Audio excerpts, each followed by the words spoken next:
এই যে রোজ রোজ আপনি এখানে হা করে দাঁড়িয়ে থাকেন কেন? কি চাই? আমি এখানে রোজ চাঁদ দেখতে আসি। পাগল হয়েছেন নাকি? এই দিনের বেলায় কখনো চাঁদ দেখা যায়? হ্যাঁ দেখা যায় তো।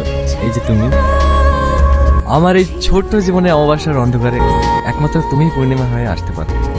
হ্যাঁ, আমিও পারি আপনাকে লকাপে ঢোকাতে। কেন? পুলিশরা কি প্রেম করে না, বিয়ে করে না, নাকি তাদের বাচ্চা হয় না, নাকি তাদের মনই নেই? কোনটা? অসভ্য। বাবা, তোমাকে কালকে বললাম না সাইকেল যেতে হবে, আর তুমি এখন রেডি হওনি? ওঠো ওঠো তাড়াতাড়ি ওঠো, এবার চুপচাপ চলো। কোথায়? তোমার বৌমাকে দেখতে। সত্যি? মামা, ওই দেখো তোমার বৌমা। যাও যাও, কথা বলে আসো। আমি একা যাবো? আরে যাও তো, নামো। ভালোই সুন্দরী, কিন্তু নাকটা এই বয়সে মেয়েদেরকে টিচ করা, তাও আবার পুলিশকে? দেবো নাকি লকাপে ঢুকিয়ে?